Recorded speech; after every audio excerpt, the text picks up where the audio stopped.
Hey, welcome to Jeff Needs Sports, everybody. It's Jeff Needs Sports Super Week. It's Super Bowl week, brought to you by the Off the Ball Network. And tonight I'm doing a Super Bowl preview / Rams recap with my good friend and let's just say it, part-time co-host Dan Felton. Dan, how are you tonight? I'm good, Jeff. Thanks for having me on again. I'm glad to be back. I always got time to talk football and Rams with you. And this is a good time to talk Rams, so I'm lucky. I'm lucky to have a Rams fan as an affiliate. So, right. So, first of all, let's get into it. You're a big NFL fan. We've talked about that a lot on both our shows. Big Rams fan. So before we get into the ginormous trade that was last week it was the Stafford Goff trade. We're going to get into that, everyone. What did you think of the Rams season? I thought it vastly exceeded the expectations that I have. I think when I was first on your show way back, the expectation I had was maybe making the playoffs, and I could see them falling short sort of the way they did the year before. The defense was far better than I think anybody expected them to be. They were really good.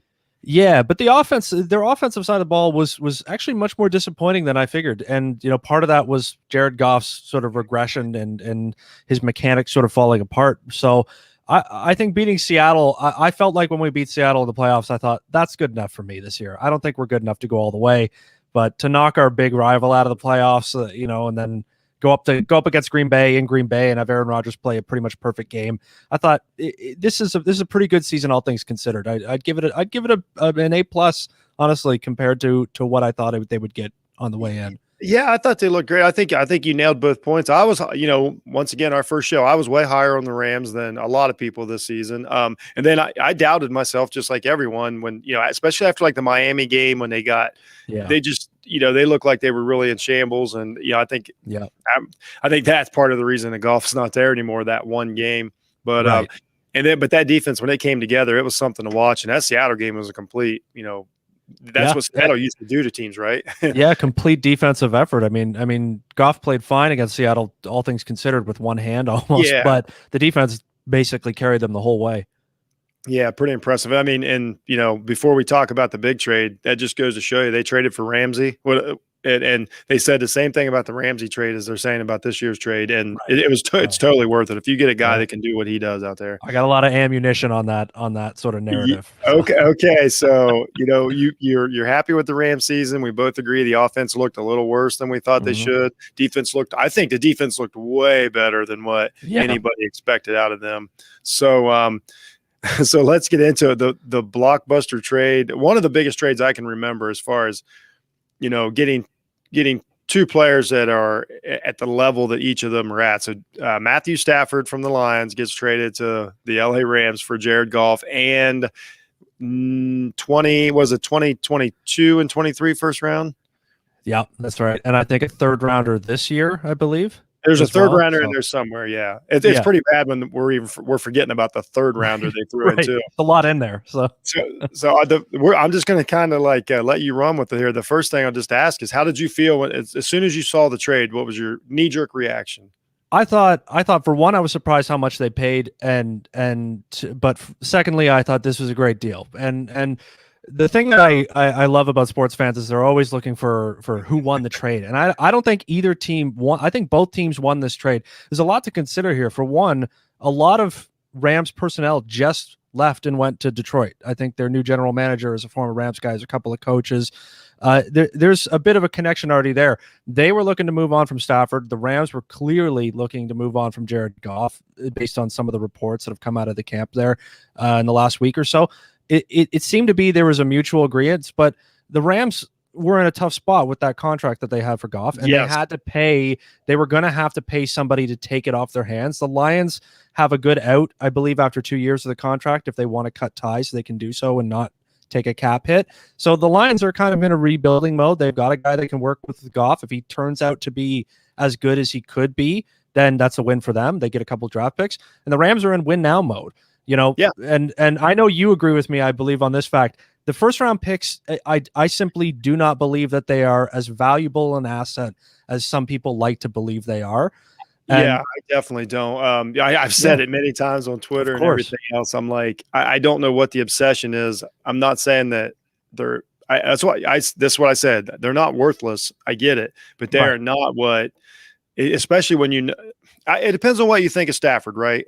Right. I really like Stafford. I think that he is really, really good. And I don't think that sometimes I used to think that maybe he just like took the easy way out. Like, I'll just stay here in Detroit, but I don't necessarily think that's true anymore. I really think Stafford's a really, really good quarterback. So therefore I have no problem with the trade. Well, there's a couple things about Stafford that I love, and the main thing is pocket presence, because the biggest problem with Jared Goff was that he seemed to have absolutely no awareness. And I think I maybe even said this on this show last time I was here. He seems to have almost no ability to play under any pressure whatsoever, even mild pressure. And Stafford's almost a complete opposite. He's been running for his life in Detroit for 10 years. He's got a great Yeah, he's got very great pocket presence.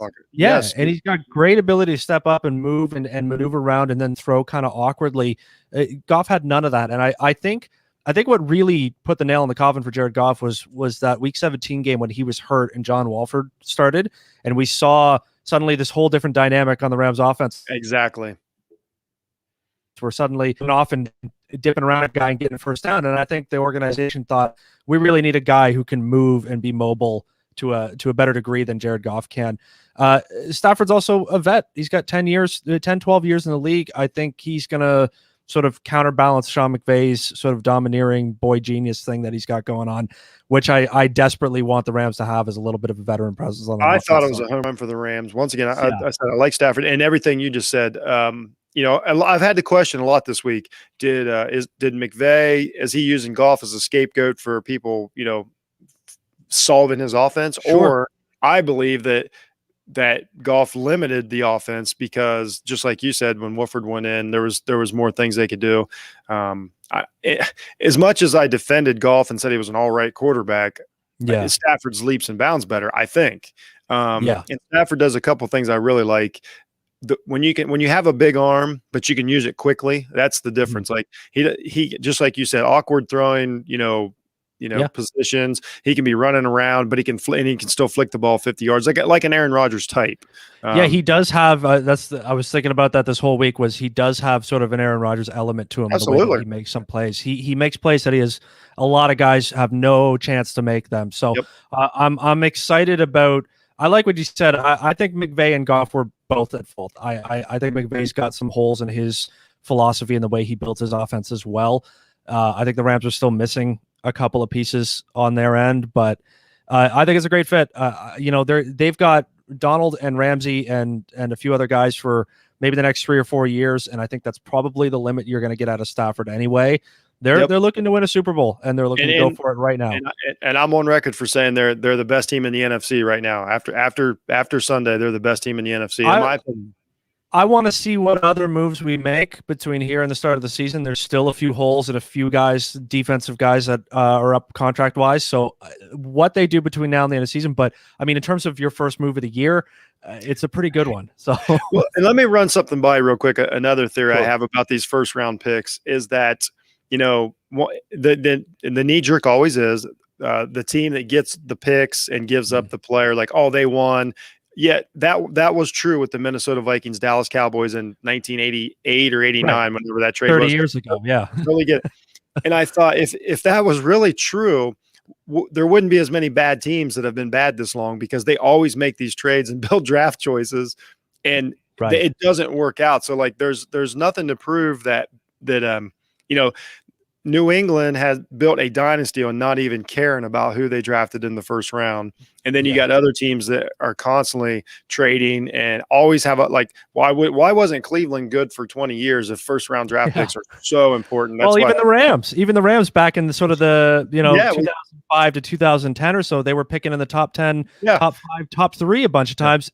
Didn't change anything because the team, they don't make a difference. And I also think that, if you're the Rams, especially with someone like the Jalen Ramsey trade and now with the Matt Stafford trade, you're trading first round picks that you are expecting to be in the 24, 26, 30 range. And those are where, people say about Ramsey, you're like, well, he's a top 5 pick. And if you could redraft his draft year, you probably take him maybe second or first even overall. Yep. So if you're going to give up 2 picks in the 25 to 30 range, it's a no-brainer. Absolutely. I think so too. I'm about the now, especially when you got a good defense, you've got the coaching staff, you've got everything in place. Don't waste it. You cannot waste these years if you're a team like the Rams. So I'm got no chance. No chance if you don't have a quarterback. And zero. It's pretty clear. Yeah. Absolutely. I mean, look at the difference in Tampa Bay last year to this year. Right. Like who it does. I know they didn't give up, anything for Brady, but like, who cares? Right. I want to get to the Super Bowl. I do not care about, 6 years from now. And so many first round picks don't stay with their team anyway, because that's their rookie contract and all those things. Like there's nothing guaranteed that a first round pick is going to be a Hall of Famer with your team. I just don't. Well, I'd say what if you're a football fan or a Rams fan, what do you think is going to give a better chance for the team to win a Super Bowl in the next 3 years? A significant improvement at quarterback, or two rookies who are playing their first or second years. Yeah, yeah. If you hit on one, great. You've got a Pro Bowler and you're in the wild card game. Oh, maybe. You know what I mean? Right. Like I'm with you. I think it's a no-brainer. Yeah, absolutely. So with that being said, this is a big week, man. It's Super Bowl week. Buccaneers versus Chiefs this weekend. We'll get your we'll preview this here in a minute. I want to get your thoughts on it. Obviously there's a lot of lot to dig into with it. But first, kind of what we're doing with the Off Ball Network this week and Super Week. We're a little nostalgia. Just talking the game and celebrating the game. So I want to know Dan Felton's best Super Bowl memories. Let's go back. Let's go down memory lane a little bit. Well, I'll give myself a time range. My first Super Bowl I ever watched was actually the Rams in '99 beating the Titans. So nice. That's a good start.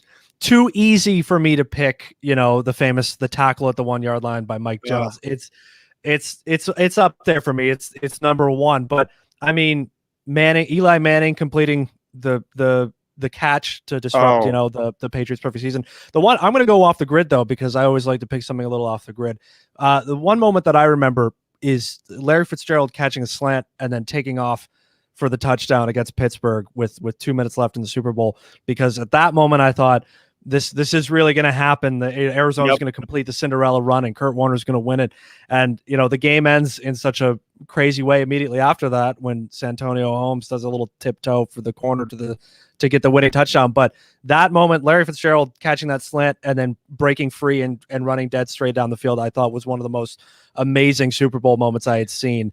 I like that choice because I love Larry Fitzgerald. Yeah. He's actually retiring. That's crazy, man. I know. It's hard to believe.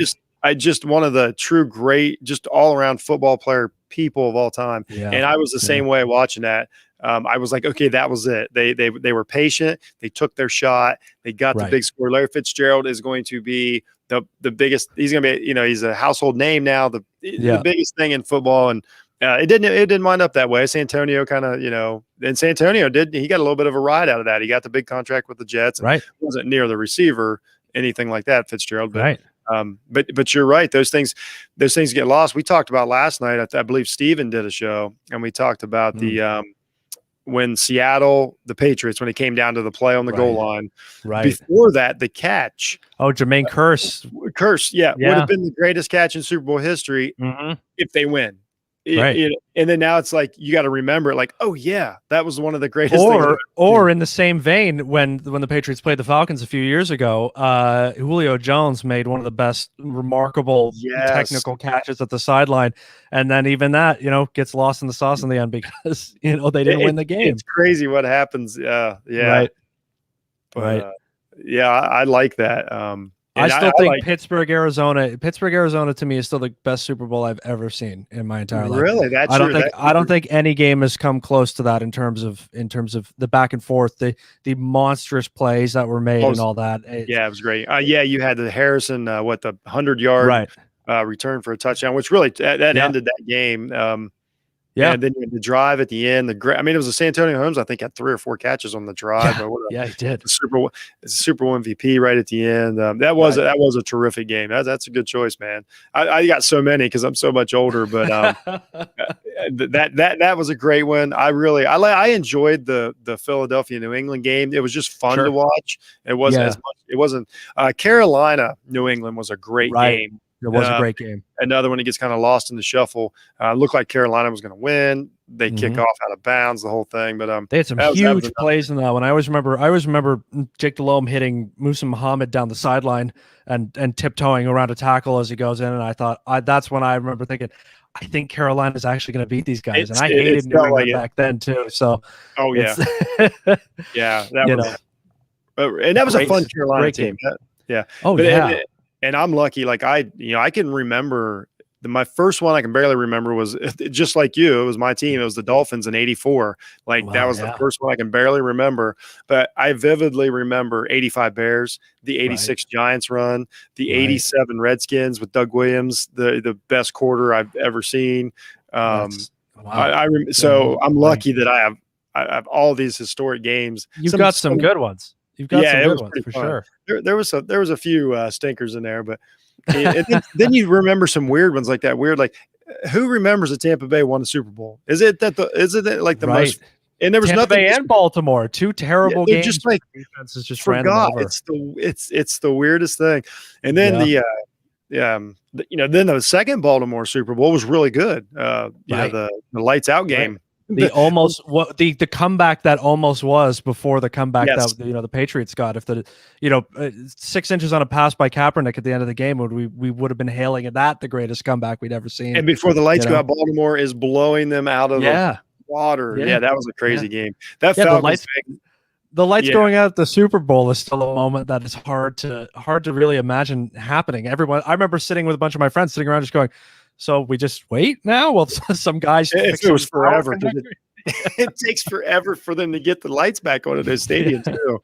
So while we're on the subject, real quick, let's run with this. Are you a Super Bowl commercial guy, halftime guy, or are you during those times? Like people are either like all in or they're like, I got other stuff to do.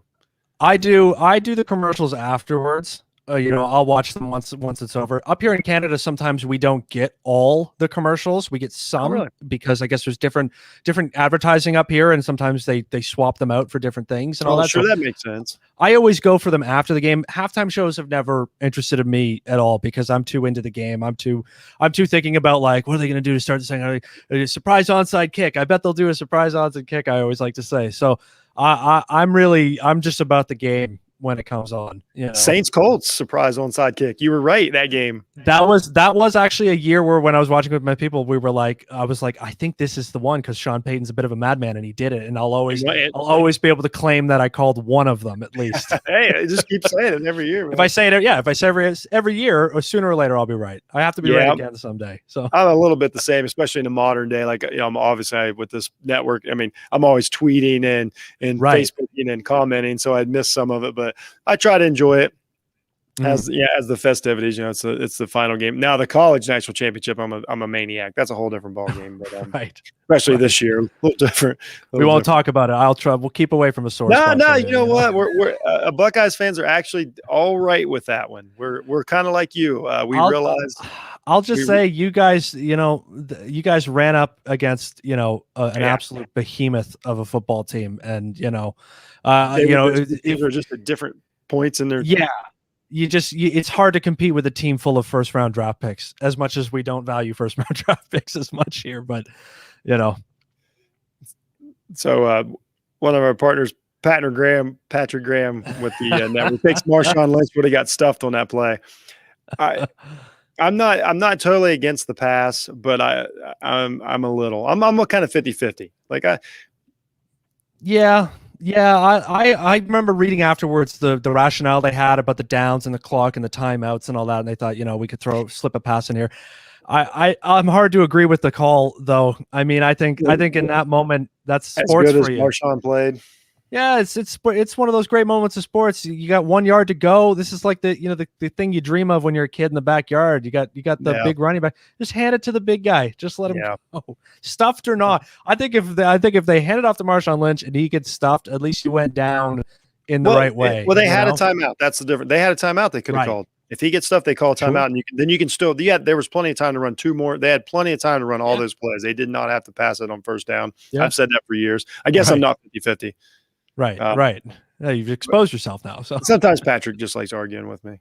Right. I think it's probably because he's smarter than me. It makes good conversation. It makes good conversation. Oh yeah. He's a heck of a podcaster for sure. All right, so let's get into this week's game before we get sidetracked on who wore it best, the Super Bowl halftime. Let's talk about the game this week. We'll go through a few things. Basically, before I get your pick, I want to ask you I'll ask you how Tampa Bay can win, their keys, what you're specifically looking for, to Like what's Dan looking for to see? Like, how's Tampa Bay win this game? What do you need to see, like, in the first quarter? I need to see. The one thing that I keep thinking about is Tampa's defense, and the X factor for me, to use a cliche term, I guess, is how fast their linebackers are. Because the Chiefs, they love the misdirection and they love to spread guys out and they love to create space by threatening with speed. But those linebackers, specifically Devin White, I think I think Devin White might actually be the most important player in the entire game for Tampa Bay, because he's got to keep up with a whole lot of speed. He's going to have to stretch the field. The Chiefs are going to throw some tricky stuff, some end arounds, get Tyreek. They're going to get Kelsey on him at some point.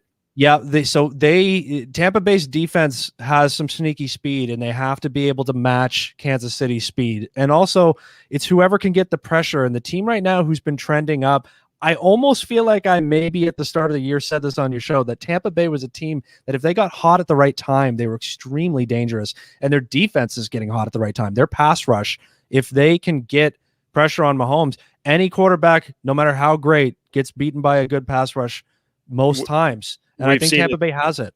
We've seen it time and time again. Jason Pierre-Paul's playing, like it's 2008 again. He's playing crazy. Great. Now, the one thing I see about, I agree with you about the speed in the center and all that. Now, the one thing I don't see that I think people are getting really giving Tampa Bay's defense a lot of credit. I don't know if their actual secondary speed is as fast as it seems. Now, I could be wrong, but I went back and watched the all 22 of the Green Bay game because I'm like, what did I miss here? Like, what really happened? And they weren't necessarily blanket covering Green Bay's receivers. Aaron Rodgers didn't play as good. It's been an argument for 2 weeks with me. I don't think Aaron Rodgers played as good as everybody tells me he did that day. And I went back and watched. You can get open, and Kansas City, just if you watch, if you watch that Green Bay game and then immediately switch over, and then you're watching the Kansas City Buffalo game, Kansas City was fast. Like they were in a different, a different sport almost. That's why so I'm not sure that the Tampa Bay secondary is actually, like, their safeties, and I don't know if they're fast enough, but I could be wrong about that. Well, that's to me what the matchup of the whole game comes down to. I think Tampa Bay's defense versus Kansas City offense is the side of the ball. Tampa's offense versus Kansas City defense, I think, is going to be a pretty even quality. It's just up to execution for them and whether or not they can actually establish a run game. The Tampa Bay's got to find which running back is going to be the guy, because they've been doing the hot hand thing all year. They've got to find out real quick which guy's got the hot hand in that game, because if they go into halftime with a couple guys who are both knocking out nothing but like 3.5 a carry, it's going to be tough for them to really figure out how to establish that, because they're not going to be able to open it up on Kansas City's defense if they can't sort of threaten inside on them. So, and the same for Kansas City's offense. If they've got to eliminate the pass rush, because you're right, they can stretch the field with their speed, and I don't think Tampa Bay can keep up. But Tampa's really good in the front seven. So that's true. Oh yeah, their linebackers have been playing excellent, which is huge. And if Bowles is a great defensive coordinator, so that's another edge. Well, so we'll just go right into it then. What do you need to see? What do you see Kansas City? If you see them doing this in the first quarter, you're like, oh, it's over. I think Kansas City needs to threaten a lot better from 0 to 7 yards in that short part of the field. We know that they can stretch the field. We know that they can hit big crossing routes and hit Tyreek Hill on a good seam route. And we know they have that. It's whether or not they can eliminate that front seven that the Tampa Bay Bucks have. Those linebackers with their speed, again, if they start throwing a few end arounds and quick screens and all that, and they're getting stuffed, it's going to be harder for them to stretch the field, I think, down the road, especially if Tampa Bay's pass rush gets going. You can't complete a lot of deep passes if you don't have time to do it. Exactly, so it's whether or not that Andy Reid can draw up that game plan that sort of throws Tampa Bay's defense off, because if he does that and then they can start stretching the field, it could be a blowout in that case, to me.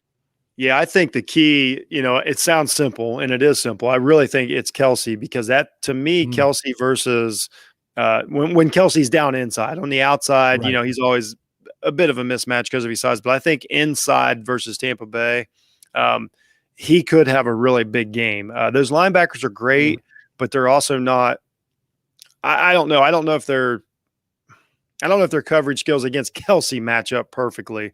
He's kind of a different animal out there in the middle of that field. And then, so, if he's getting those 7-8 yard chunks like you're talking about, then, Hill's going to be running wild. And the guy who's going to probably have to come down and lend a lot of help in this game is, if I'm sorry, I can't remember if he's injured or not, but I thought he's healthy, is Antoine Winfield, the rookie. I believe he's playing. Is he playing? Okay, good. Because if he's coming down, he's probably going to be the extra man who's going to have the high coverage over someone like Kelsey. So you're going to have to see, a rookie against maybe the best tight end in the league right now. It's right. It's a tough thing to see. And on the flip side, is Rob Gronkowski even relevant to Tampa's offense in this game?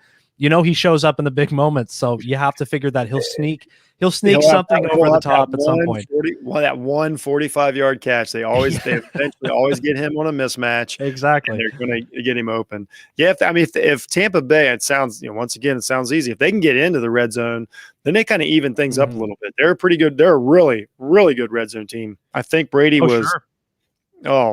I forget what he was in red zone. It's some crazy stat, like 30 touchdowns. Well, I mean, you got Gronkowski, but you get those two runners. You got Leonard Fournette, you got Ronald Jones. They have such a varied arsenal of weapons, and so does Kansas City. Both teams have this amazing sort of offensive, Swiss Army knife of every type of speed, size, shifting, quick power, everything. They got everything on both sides. So, I mean, part of me thinks there's a chance maybe we'll get sort of a similar game to that Philadelphia New England Super Bowl a few years ago, a 41-35 sort of thing. That's where I'm leaning.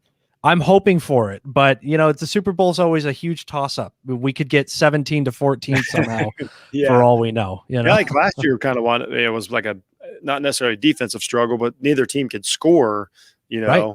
And Kansas City couldn't figure it out for three-quarters of the game, right? If Niners could come up with any defense or any offense, they win that game. Sure, but, absolutely.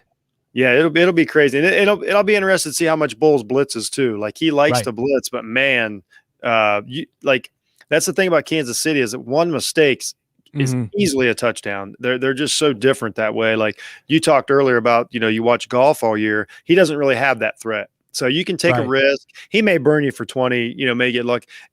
I mean, Mahomes, it's over. If you blitz, you bring 7 and they pick it up, that's going to be a touchdown. It's the speed too. I mean, if you bring the blitz and he throws a 3-yard out to Tyreek Hill and you've left a hole, he's gone. He's gone anyway. So there's such a threat on so many parts of the field. And I mean, the same thing goes for Tampa Bay. If they have their full arsenal healthy, if Antonio Brown is healthy as well. That's true too. Yeah. They've got, I mean, to imagine that their third receiver is, either Chris Godwin or, Antonio Brown. Scotty Miller even is a guy that people don't pay attention to. He's a complete speed demon. So, if you're caught up on everybody else and you forget the little guy bursting up the seam, Tampa Bay can stretch the field too. Green Bay found that out, and that brings another guy into it on the opposite side, Tyrann Mathieu. I mean, he's got that. That's the guy. That's who's got to cover these guys. He needs to have a good game to shut. But and he's a great player there too. Like that's a huge. I think he's way better in the slot coverage than you talked about Winfield. As good as Winfield is, he's not. I don't think he's at that level yet. He will be. I mean, without a doubt. So let me ask you this for a thought experiment. We both know that whichever team wins this game, the MVP of the Super Bowl is going to be whoever's quarterback. Basically. But on the 1 in a million chance, who do you think could win MVP in this game who isn't a quarterback on either team? So I will say for Tampa Bay, honestly, I think it could be, because we've seen New England do this before, it could be Leonard Fournette. They may have a game plan that they just – he might wind up with 3 touchdowns and 75 yards or some crazy thing like that. Brady doesn't play a great game. They give it to Fournette. On Kansas City, I think I think Kelsey could win it for sure. Yeah. It's I really think he could have a big game against Tampa Bay. But who knows? Kelsey would be my pick, I think, too, for Kansas City. I mean, unless you get some sort of Tyreek Hill game, like the one he had earlier in the year where he's got 200 yards and a half. Yeah. But even then, they'd probably just give it to Mahomes. So exactly, that's the hard thing about when a receiver does that. So but Hill could do it because he gets those yards after catch, which they may give him credit. He might take a punt. He might take a punt back for a touchdown or something. It's anything goes. So I like that pick. I like Kelsey though. I thought there was a case to be made for him any day. Yeah, I mean but once again, if the guy's got to throw you the ball, it's probably going to be the quarterback. Unless I he's think getting some handoffs or something. Yeah. and then I think the couple defensive guys. I think that a guy like either Matthew or you brought up Devin White, like those guys could have a turnover, return for a touchdown, kind of like was it Dexter Jackson for Tampa Bay did back in was it 01 they won it, or one of those guys could have that type of game to where they flip the game on a big play like that. I'm just taking a refreshing drink while Dan reboots here. I think I'm back. Can you hear me? Yeah, I hear you. No problem. Nope. There I am. That was me. Yeah. That one was me. I could tell it was. So I'm back. No worries. Now you're here, man. Commercial break. So, no, I like what you said. I think Levante David is another guy to watch. Those two linebackers, David and White. I mean, they're playing. I think Tampa Bay hinges on them. Yeah, they look great. Even Shaq Barrett's a guy who still flies under the radar, despite having 20 sacks a year ago. So they've got a lot of pieces there. Yes, for sure. I think that by the time they got there, like you said, they were playing. I think Tampa Bay deserved to be there. They were playing great, and right. Had.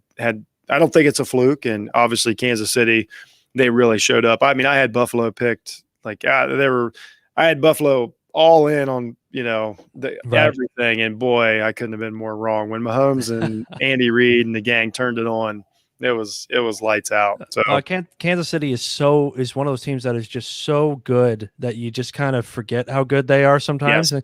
They won 15 games. Whatever, Yeah, they remind you. They went 15-1, and all I did was talk about how they barely win games, but but all 15 of them, right? They barely won 15 games, so right? It's that's a good point. I would take that. I would happily barely win 15 games if I could. Right. Yeah, exactly. Yeah. As a Dolphins fan who it came down to the last weekend, I'd like to just get in the playoffs. It's been a minute, so you're gonna get there. You're closer than you think, I believe. So I hope so. But we talked about it, man. The NFL is what are you doing now? Things right. That's why I said that. We'll touch on this a little bit about the NFL season. A lot of people said that about the Cleveland Browns. They're automatically like, they're only going to be better next year. No, there's no guarantees whatsoever. Right. I went back and looked through like teams who, went to the playoffs, and then like several teams don't go to the playoffs the next year or get better the next year. Like there is no guarantees in the NFL. That's why I like what the Rams did. You win now if you can. Don't waste talent, and don't waste defenses.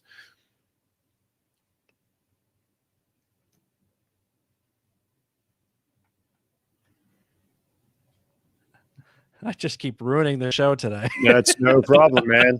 No, they'll never know. The people listening to the audio right now have no idea. That's good. It's totally cool. That's for anybody live. It's my shoddy internet here. It's not a problem. I always say to people when it cuts out here, I said it has trouble crossing the border is the problem. Right? The internet gets stuck in customs. So one more weird Super Bowl question before we move on. Oh no, wait, we didn't even get to the big question. So who you got? Who you got? That is my bad. You know what? I think it's going to be Kansas City, but I think it's going to be close. If I got to give you a score, I'm thinking it's probably 34-28 Kansas City. Ooh, I like that. Would be my guess. I like that score. That feels right. I think we may have an opportunity to see Brady at 43 go for 7. I don't know if he can pull it off, but doubting the man is famous last words. So I look forward to eating them if I have to. And that's another thing, everybody told me how bad he played against Green Bay. He really didn't. I watched that game. Like he made what he does at the line of scrimmage and gets his matchups and takes advantage of them, exploits, matchups. It's amazing. Like when he sees what he wants, he nails it. He nails it every time. Absolutely. And he will do that. He will do that against Kansas City. I don't think he's still got the best ball placement. I mean, he's still the fact that touchdown before the half to Scotty Miller. I thought, watching the Rams all year, I kept saying, well, how come we got no deep threat? We got this guy who's got a cannon.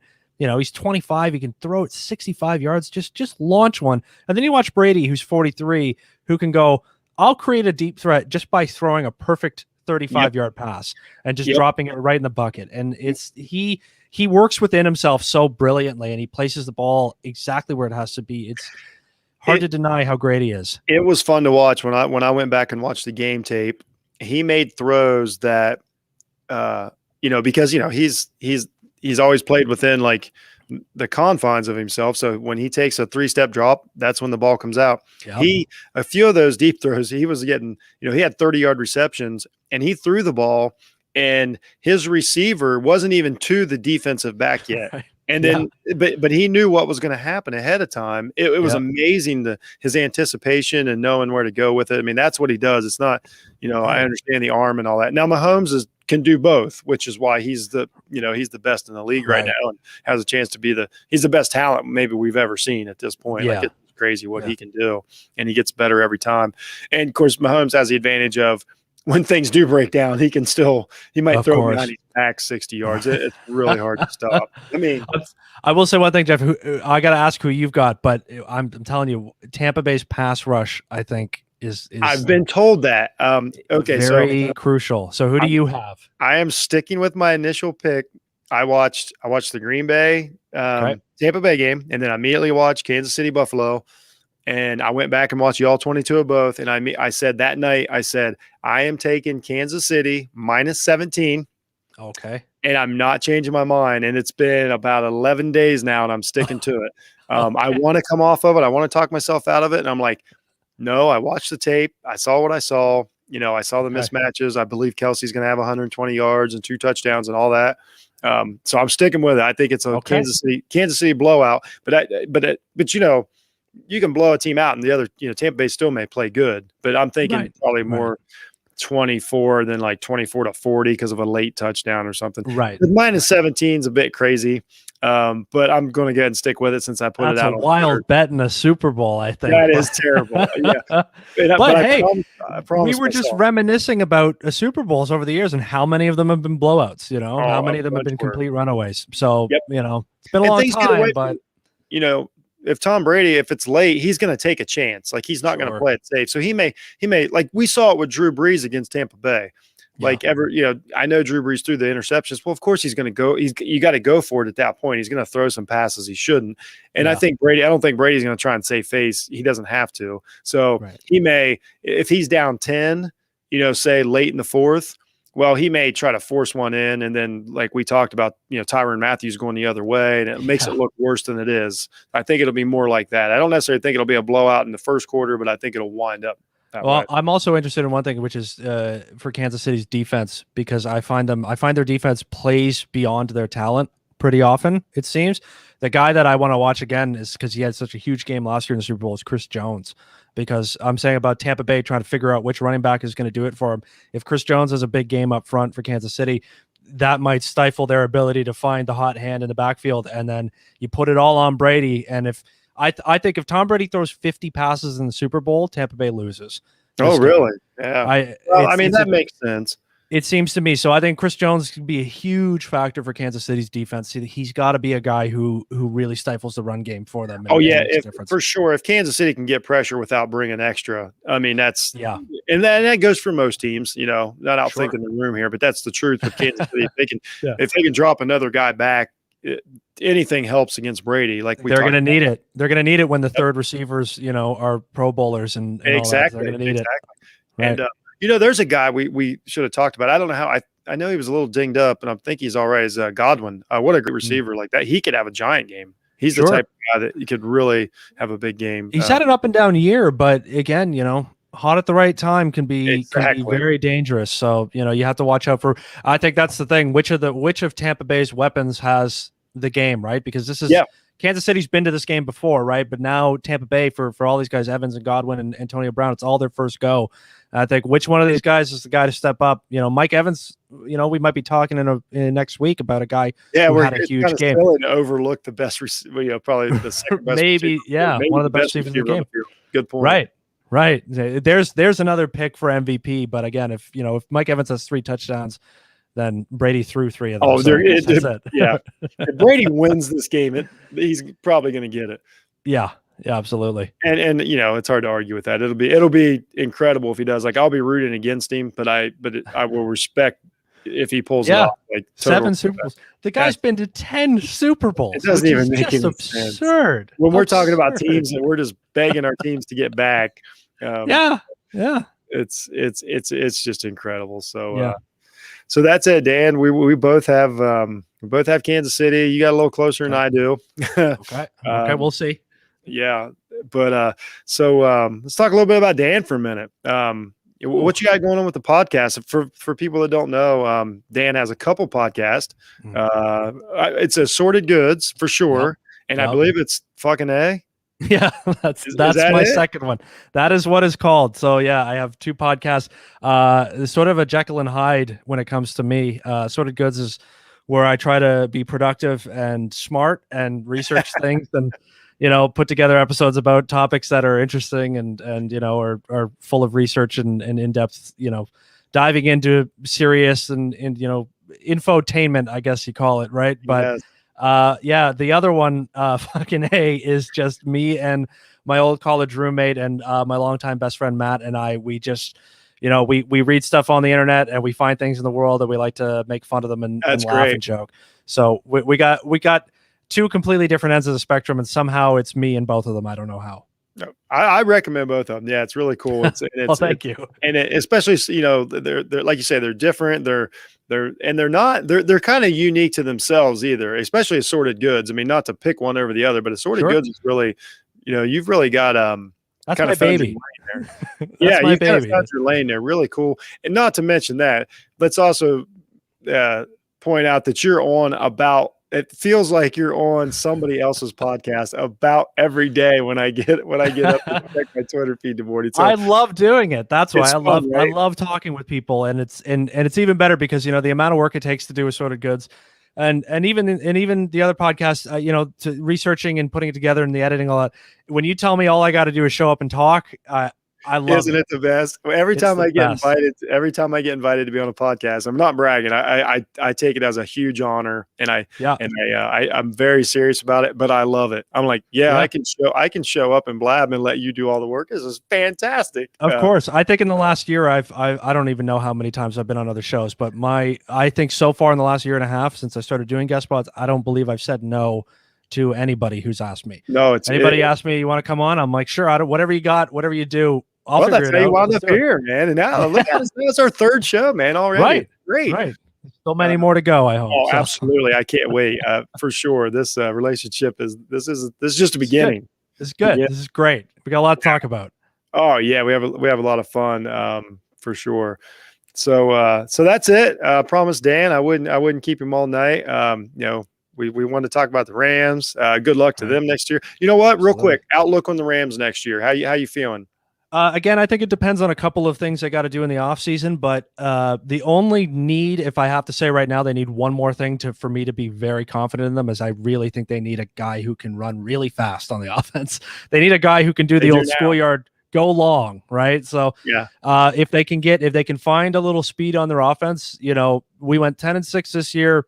A lot of the games that they lost, a lot of close games and a lot of real head shaking games where you think, like the Miami game. How do we get 3 times the yards and lose by 11 points? It still doesn't make any sense, that game. That's what I mean. So I think next year, if I have to ballpark it right now, I think a 12-4 season's pretty good. I think at least back to the divisional round, push for a chance at the NFC Championship, and then when you get in the Final Four, anything goes. Once you get in, it doesn't matter. Yeah, we'll see, right? We'll see what Stafford's made of. Is to me, I can't wait. He's finally got the chance.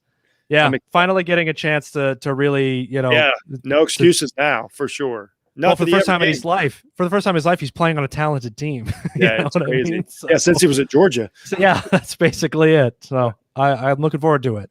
I keep secretly hoping Calvin Johnson will come out of retirement for a year for the Rams. In the back of my mind, I'm like, sure. Wouldn't that be great? Just I was watching highlights of him the other day. I'm like, he retired at 30. He's got plenty left in his legs. Des Bryant's still playing. What's Barry Sanders up to? Can he come out too? Is he? Oh man, I couldn't even deal with that. Probably He's definitely my favorite running back of all time. I don't think he's Mine too. Mine too. We have that in common then. Oh my! That guy was awesome.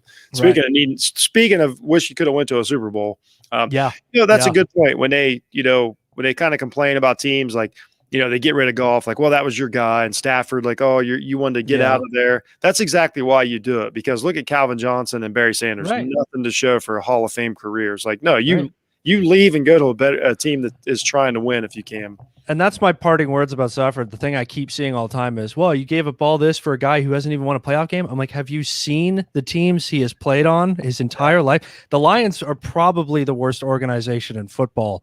I mean, not just maybe currently, but in terms of the last 60 years. I was going to say almost football, basically all time. I mean, Cleveland's pretty bad, but at least Cleveland had the 60s. The Lions have never been good, ever. And Cleveland had a good 80s run.